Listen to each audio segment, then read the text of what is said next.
तो हमारे पास में ये तीसरे नंबर का एक और सवाल है। अभी हम पढ़ रहे हैं प्रेशर और डेंसिटी फ्लूइड मैकेनिक्स का पहला पार्ट। हम कर रहे हैं क्वेश्चन की प्रैक्टिस। Sphere of iron and lead having the same mass, दोनों का मास जो है सेम है। मास सेम है तो मास का जो फार्मूला होता है वो होता है m इजकल टू होता है हमारा, यहाँ पे रखते हैं। अगर डेंसिटी और वॉल्यूम के टर्म में देखा जाए तो मास जो होता है वो होता है रो इंटू वी, ठीक है, रो इंटू वी होता है, ठीक है। चलो इतना हमने लिख लिया। कंप्लीटली इमर्स इन वाटर, दोनों वाटर के अंदर हैं। Density of lead is more than, density जो है लेड की ज़्यादा है। That of iron, apparent loss of weight, loss of weight पूछ रहा है W1 अपॉन W2, ठीक है। तो W1 अपॉन W2, और W1 क्या है, आयरन है, ठीक है। W1 अपॉन W2 पूछ रहा है। W1 जो है आयरन है और W2 है वो लेड है। लेड की डेंसिटी ज़्यादा है तो हमको इसको बताना है। कैसे बताएंगे, थोड़ा सा दिमाग लगाओ। ये एक रिलेशन मैंने बता दिया है।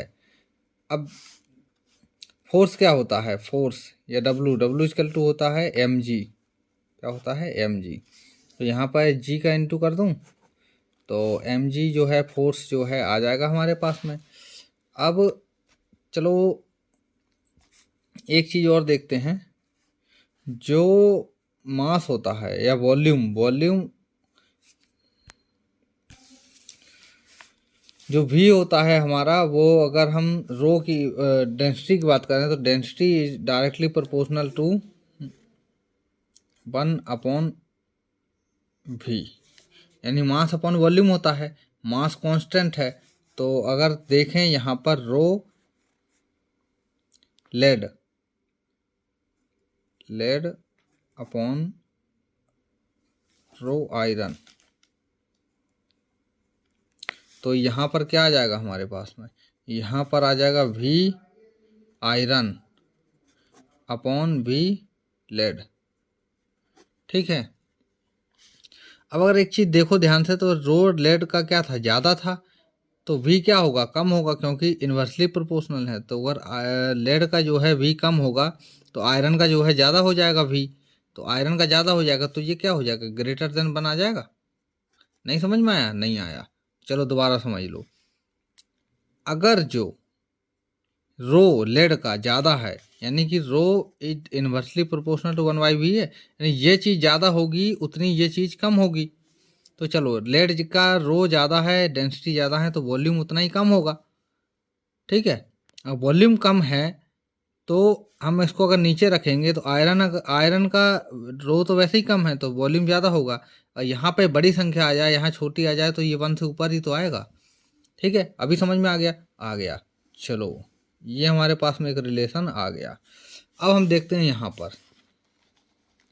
W1 upon W2 equal to, ये हो जाएगा अपना, हमने फार्मूला लिखा था रो Vg। W1 क्या है, आयरन है Fe, और यहाँ पर नहीं, ये वाटर के अंदर है ना, तो यहाँ पे हम वाटर लेंगे, W वाटर, क्या लेंगे, वाटर की। तो ये W हो जाएगा V किसका आ जाएगा, यहाँ पे W2 आ जाएगा लेड का, लेड, और यहाँ पर आ जाएगा आयरन। तो G से G कैंसिल हो जाएगा, रो से रो W कैंसिल हो जाएगा, रो W। अब क्या बचेगा हमारे पास में, V iron upon V lead. तो बेटा हमारे पास में पहले ही आ चुका है ये चीज़, क्या है, ग्रेटर देन 1 है, क्या है, ग्रेटर देन 1 है। तो हमारा जो आंसर है वो 1 0, बिटवीन 0 एंड 1, ग्रेटर देन 1। तो हमारा जो है आंसर ग्रेटर देन 1 हो जाएगा। अब चलेंगे हम आगे वाले सवाल पे। ये AIPMT 2015 का सवाल है, इसको हम बाद में करेंगे। छोटे छोटे कंसेप्ट से उठ करके फिर बड़े बड़े पे चलेंगे, ठीक है। सवाल कोई नहीं छोड़ेंगे, सवाल पूरे करेंगे। जेई वगैरह के सवाल को छोड़ के एडवांस लेवल के, क्योंकि वो हमारे नीड्स से कोई ताल्लुक नहीं रखते हैं।